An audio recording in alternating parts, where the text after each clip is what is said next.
The forest doesn't go quiet unless they're listening. That was the first thing the Cherokee elder said to me when I met him years ago during a cultural outreach program in Northern California.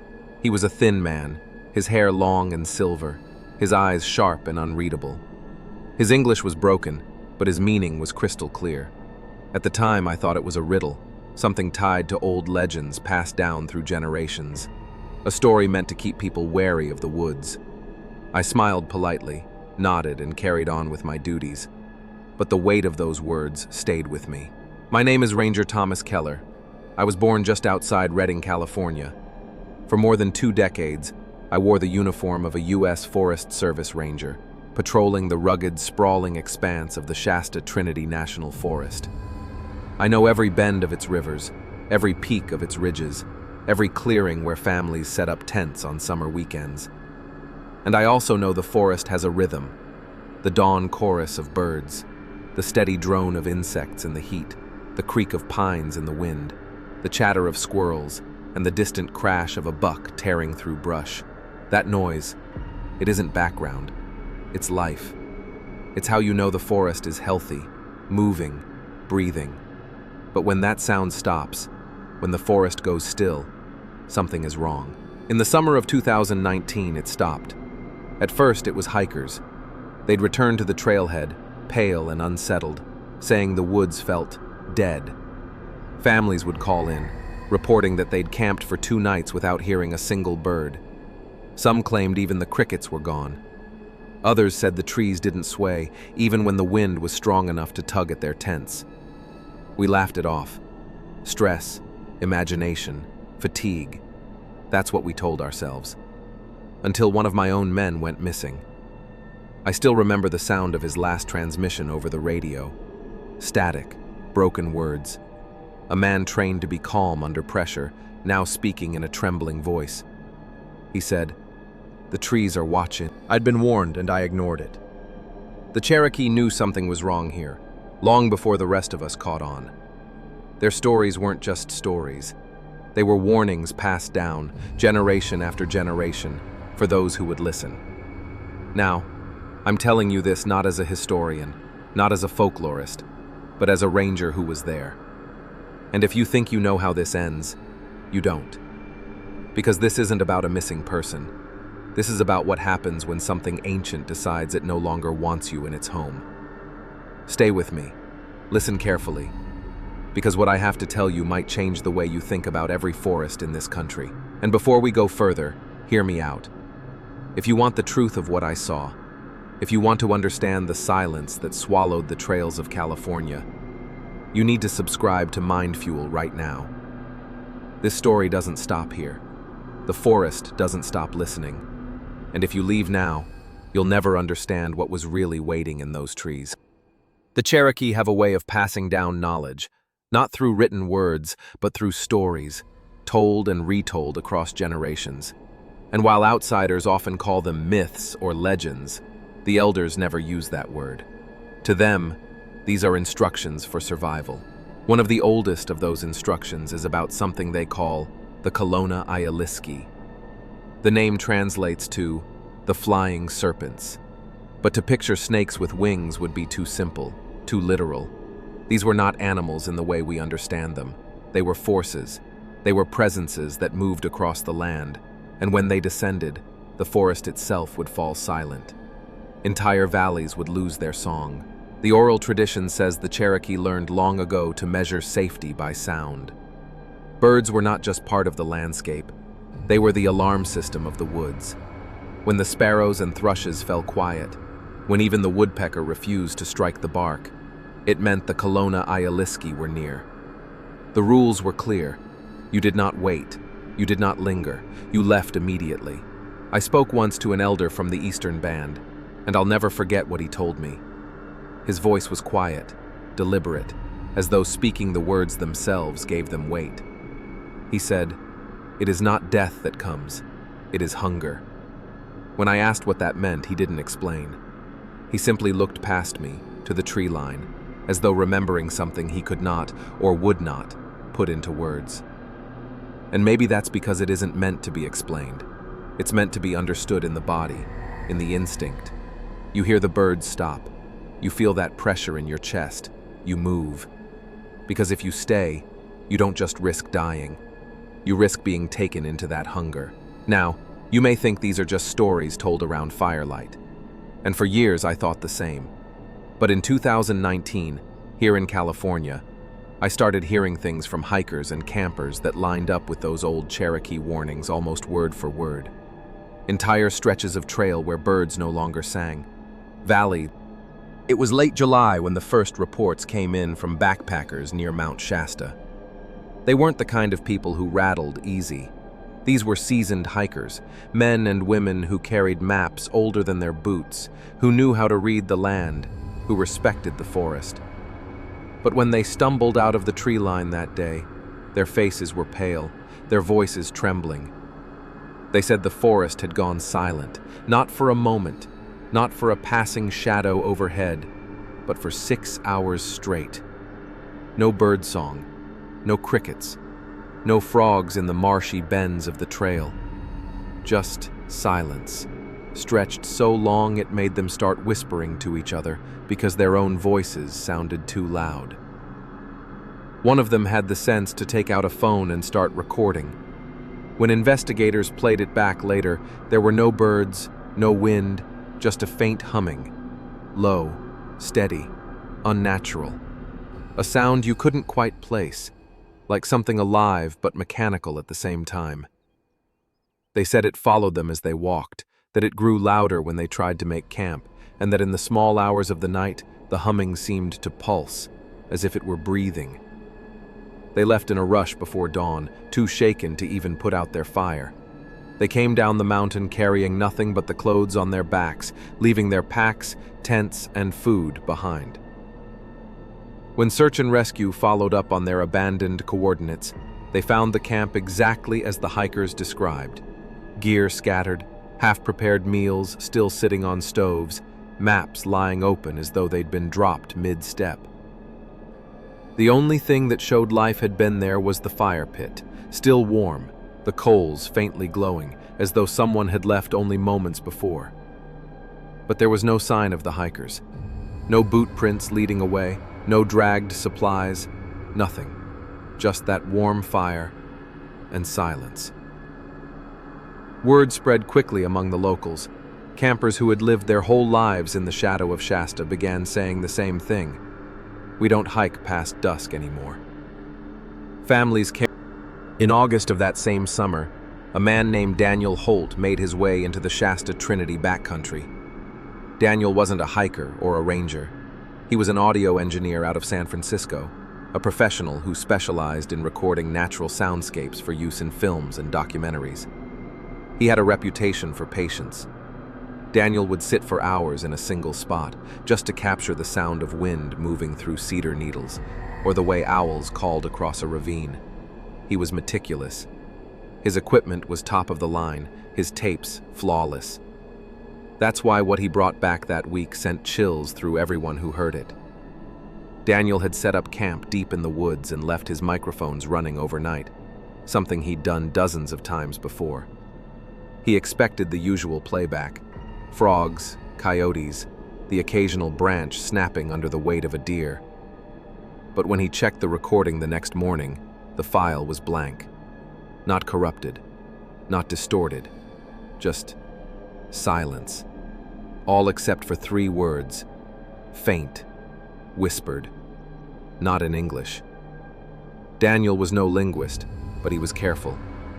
He made a copy of the file and took it to a university contact, someone who specialized in Native American languages. When the linguist heard the whispers, his face drained of color. He listened again, and then again. Finally, he turned to Daniel and translated. The words were Cherokee.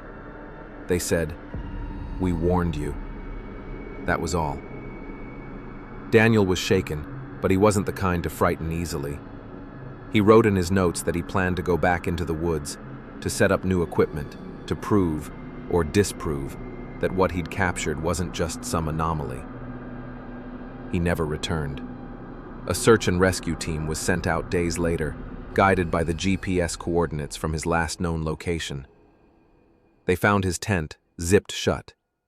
His recording gear was nearby, laid out in careful order, nothing stolen or disturbed. But the microphone, his most valuable piece of equipment, was buried in the dirt. For years, the disappearances were whispered about among hikers, conspiracy forums, and local news outlets that never followed the stories past a headline. But what forced the truth closer to the surface wasn't a missing camper or a lost recording. It was the rangers themselves. Through a Freedom of Information Act request, what most people call AFOIA, documents surfaced that the public was never meant to see. In the span of just 1 month during the summer of 2019, 4 rangers from California's northern forests resigned.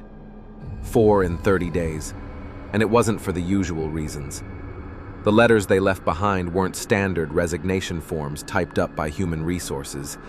They were confessions, pleas, evidence. One ranger wrote simply, "I can't work in a place where the trees themselves hold their breath." Another was even more direct. "We're told it's wind. It's not wind. Wind doesn't whisper your name." That last line was underlined twice. These were men and women who had spent their lives in the wild, who knew the difference between a gust of air and something that carried intent. Their words weren't exaggerations. They were warnings, warnings disguised as resignations. But when the story finally reached the press, the explanation was tidy, clinical, and entirely false. The official statement read, "Due to staffing shortages, several rangers were reassigned or resigned from their posts." And that was it.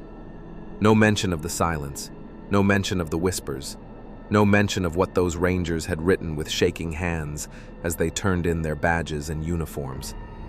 I spoke with one of their colleagues off the record. He wouldn't go on camera, and he wouldn't allow me to use his name. But I'll never forget what he said. "We didn't lose 4 rangers.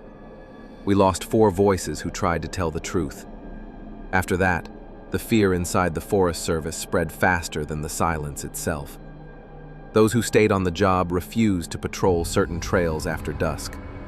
Some would only travel in pairs, their radios. By September of 2019, whispers of the silence had spread far beyond Shasta. Reports were surfacing near Yosemite, one of the most visited parks in the country. Unlike the remote ridges of Trinity, this was a place where thousands passed through every week. If the silence could reach here, it meant it wasn't contained. It was spreading. That was when a drone operator, just a tourist with a high-end camera, posted footage online that would later be pulled down almost as quickly as it appeared. The drone had been flying over a section of dense forest east of the park, and what it captured was impossible to ignore. In the middle of untouched wilderness, there was a perfect circle of cleared trees. Not storm damage, not logging. A ring, as if something had pushed outward from a single point, toppling trunks in a pattern too precise for nature. When investigators studied the soil samples from that site, the findings only deepened the mystery. The ground at the center of the circle had been burned black, but not like any wildfire. The heat had come from beneath, searing upward, and yet, outside the circle, not a single blade of grass was touched, burned from the inside out. That's when local tribal leaders were quietly approached for comment. Most refused to say a word, but one elder gave a single statement, his voice grave, his eyes turned away from the cameras. "That is where they descend." He would not say more. No interviews, no clarifications, just those words. And then there was the sound, or rather, the lack of it. Those who camped within a mile of that circle reported nights of silence so absolute it felt physical. No insects, no owls, no shifting of branches. Only the sound of their own heartbeat in their ears. The kind of silence that presses down on you, that makes you realize the forest is no longer your own. Footage exists, though few have seen it. Nighttime recordings of that circle, black trees surrounding black soil, where nothing stirs. Even the wind seems to pass around it, unwilling to enter. It's not the kind of place. The first time the wider public caught a glimpse of what was happening, It wasn't through an official statement or a ranger's report. It was through a clip that surfaced on Reddit. The video was shaky, filmed on a phone, the kind of thing you'd scroll past without thinking. Except this one spread like wildfire. Two hikers, both young men, were walking a trail not far from Yosemite. They were laughing, the camera bouncing as one of them joked about the weight of his pack. Just another casual day in the woods. Then, all at once, they stopped. You could hear it in their voices. Wait, where are the crickets? The sound of the forest behind them was gone. The laughter cut short, replaced by the sudden awareness that everything around them had fallen into silence. No birds, no bugs, no wind. The video wobbled as the man holding the phone turned in a slow circle, the lens catching only trees, rocks, and empty sky. And then, faint, almost too soft to catch, a sound began. Not birds, not insects, not even an animal. Clicking, rhythmic, human-like, but not quite human. The kind of sound that doesn't belong to any living thing we know. The camera shook harder, the hikers whispering in panic now, their footsteps crunching against the dirt as they began to move.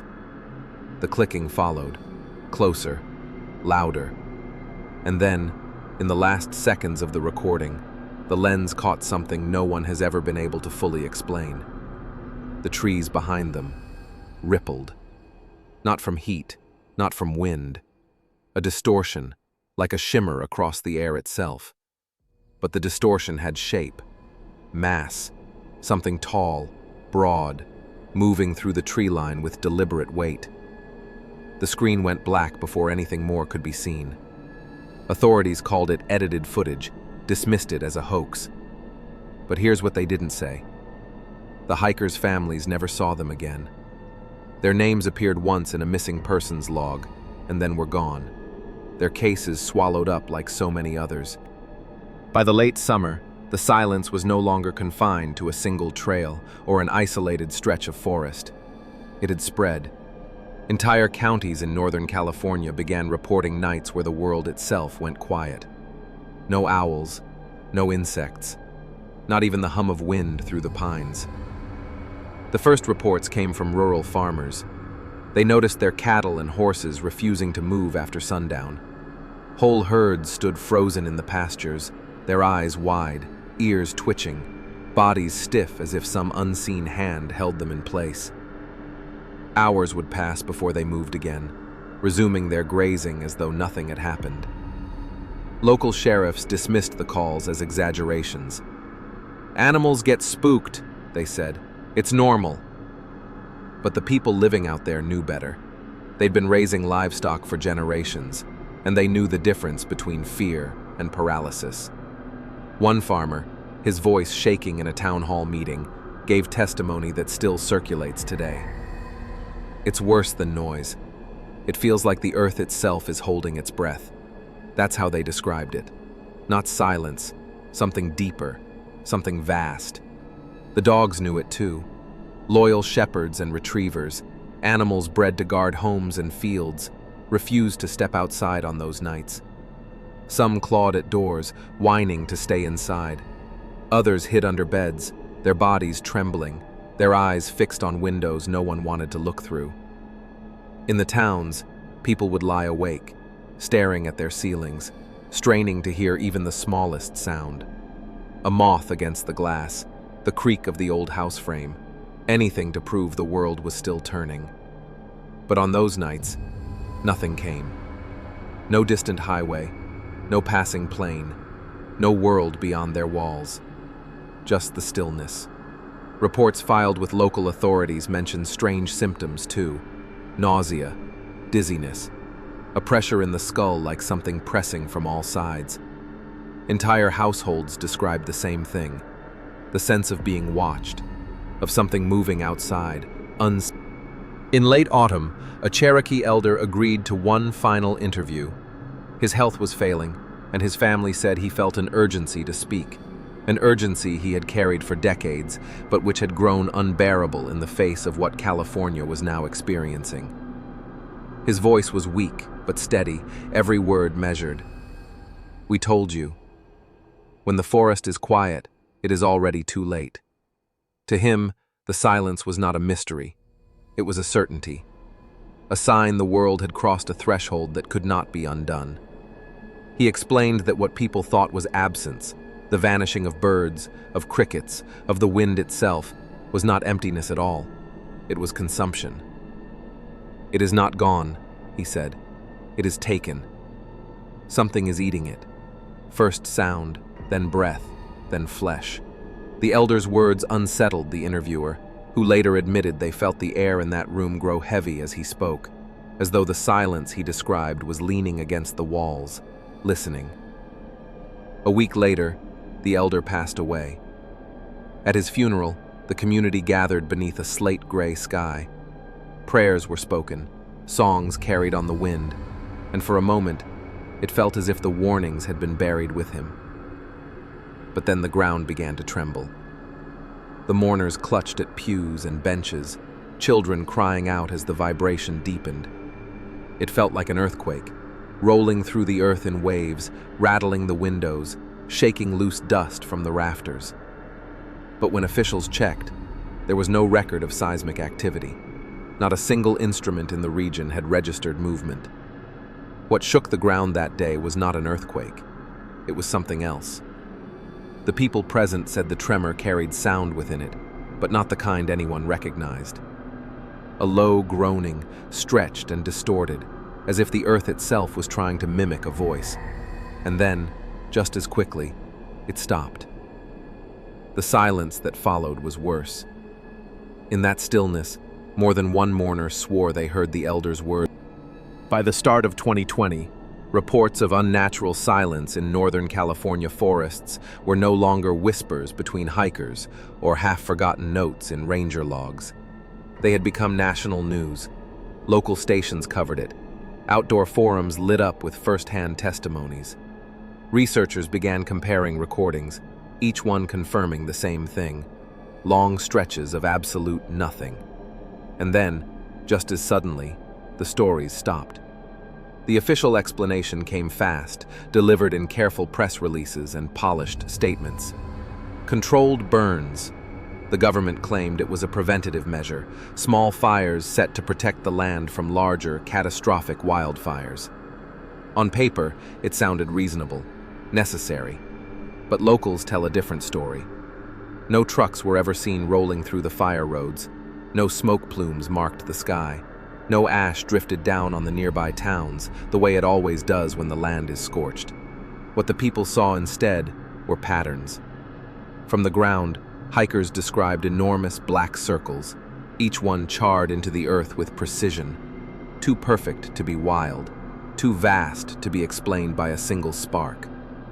From the sky, satellite images confirmed it. Not scattered burns, not patches of prevention, but rings.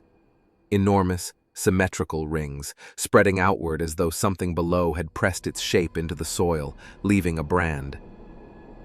Journalists began to ask questions. One in particular, an independent reporter from Sacramento, filed multiple FOIA requests, demanding proof of the controlled burns. He pushed hard, too hard. His last article draft, never published, described something he had been shown in private. Patterns in the satellite images that matched sacred Cherokee drawings, spirals said to represent the Kelowna Ialiski, the flying serpents. And then, he went silent. Days later, his body was found in his apartment. The autopsy report was brief, almost cold. Cause of death, asphyxiation. But the coroner added one line that should have stopped the report. The Cherokee warnings were not parables. They were instructions for survival. And in the silence spreading across California's forests, we are watching those instructions ignored. Whole valleys now go still for nights at a time. Locals describe waking to a soundless world, their clocks ticking but inaudible, their footsteps dulled, their breath muffled in their own ears. When the silence lifts, neighbors are gone, campsites vanish, trails end in footprints that simply stop. And just as the Cherokee said, The silence comes not as absence, but as a predator. Government interference has blurred the truth with neat phrases and clean reports. Controlled burns, staffing shortages, natural seismic events. But every explanation ignores the one thing no one can deny. The silence is spreading. It has already consumed valleys, entire ridges. Now towns feel its edge. Dogs refuse to leave their porches on certain nights. Livestock huddle together, facing the same direction, unmoving for hours. And those who go out when the forest is quiet often do not return. The last voice we have on record is not an elder, nor a journalist, but a ranger. A man who had patrolled those forests for decades. In his final transmission, his voice was barely a whisper. If you're hearing this, don't go into the quiet. Once it finds you, it never gives you back. The recording ends there. No static, no signal loss, just silence. And for the last 20 seconds, you will hear what he heard. Not the sound of nature, not the hum of life, only silence. Because silence is not nothing, it is the warning, and the warning has already come.